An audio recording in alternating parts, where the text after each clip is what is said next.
So you have an X-Men sequel script for me? Yes, sir, I do. And because of the way we ended the first movie, we have a couple of things we need to get out of the way. Like what? Well, like Wolverine took off on a motorcycle to look into his past, right? Right. So he's immediately gonna be like, well, couldn't find anything, and go back to the mansion. Oh, didn't put much effort into that at all. And another thing is that Mystique is still taking the form of Senator Kelly. Wait, she's still Senator Kelly? How long's it been? A little while, I guess. So she's been sitting in on meetings, voting on bills, going home to Senator Kelly's family, golfing? Yeah, Mystique is a full-time public servant now, but sometimes she flashes her eyes yellow to nobody in particular, so she's still evil. Oh, flashing your eyes yellow when nobody's looking is super evil. We're also gonna have Storm back in this movie, and now her Kenyan accent is completely gone. Oh, what happened to her accent? I guess she spent the months in between movies going to speech therapy or something. Wow, interesting priorities. Also, Halle Berry threatened to club me with her Oscar if I didn't take out her character's accent. She was having a tough time with it in the first movie. Anyway, so in this movie, we're gonna have this bad guy Stryker attack the X-Mansion with a bunch of dudes. That's not good. And Wolverine's the only adult there, and he ends up escaping with Rogue and Bobby and this guy Pyro. Okay. So then they go hide out with Bobby's family in Boston. And what happens there? Well, Bobby is gonna come out as a mutant to his parents, and they're not gonna be understanding at all. They're gonna be like, have you tried not being a mutant? Oh, I didn't realize this was a cheap wedding. What do you mean? Because that metaphor is thinly veiled. Oh, solid burn on my writing abilities, sir. That one hurt my feelings. Fantastic. Anyway, so then the cops show up because Bobby's little brother is a dirty rat, and they think Wolverine's holding knives. So they tase him? No, they immediately shoot him in the goddamn face. Oh my god, Boston PD doesn't mess around. Yeah, but he's fine. Well, thank goodness. So then the X-Men take off in the X-Jet, but they get chased by some fighter jets. Uh-oh. Yeah, so Storm makes a whole bunch of tornadoes. Wouldn't that be incredibly destructive and dangerous for the people down below? Yeah, I guess she killed a bunch of people, or at least destroyed their homes. Whoops. Whoopsie. So then what happens? Well, the fighter pilots have to eject from their planes, but one of them manages to fire off 2 missiles. Oh, so what does Storm do? Well, at that point, she decides to stop helping. What, couldn't she hit them with lightning or something? Probably, but she's not gonna. Why not? Doesn't feel like it. Huh. So then Jean takes over, but she messes it up and the X-Jet gets hit. Wow, Storm picked a horrible time to stop helping. She sure did. So the X-Jet starts spiraling downwards. Wow, it's gonna be tough for them to get out of that situation. Actually, it's gonna be super easy. Barely an inconvenience. Oh, really? Yeah, just before the jet's about to crash, Magneto stops it with his powers. He's gonna stop it from where? Well, he's like standing in the forest clearing next to where the plane's going down, so he just kind of catches it. How could he have known the exact flight path of a jet doing evasive maneuvers at 500 miles per hour? Oh, that's a good question. Yeah, it is. And the answer is magnets. Magnets? Yeah,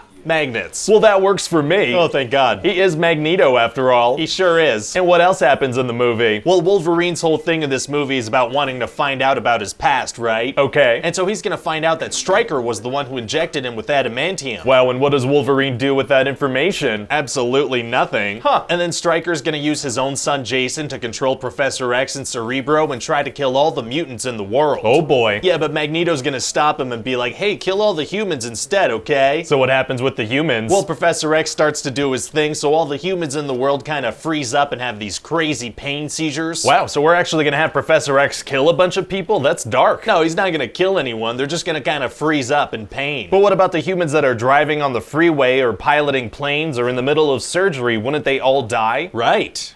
Right. So how do you explain that one? I'm just gonna go with magnets again, if that's cool. Fair enough. Magnets are tight. Anyway, so then a dam is gonna break because Cyclops is the freaking worst, and all the X-Men are gonna have to escape from the water. Exciting. But then the plane isn't starting, so Jean has to sacrifice herself. Wait, what? Yeah, she gets out of the plane and controls it with her mind because there's some water on the way. Isn't there a mutant on the plane that freezes stuff? There's 2 actually, because Storm has a whole big scene earlier where she freezes stuff. And they didn't even try to freeze some of the water, make a protective barrier or something? They do not. So then yeah, Jean dies, but also she doesn't because sequels. Wow. So what do you think? It sounds great, man. Just make sure you don't go too deep into Wolverine's origin, though. Why not? Well, because that's amazing material for a spin-off. You want to make an entire movie about Wolverine's origins? Oh yeah, for sure. I think that's the best way to do this character justice.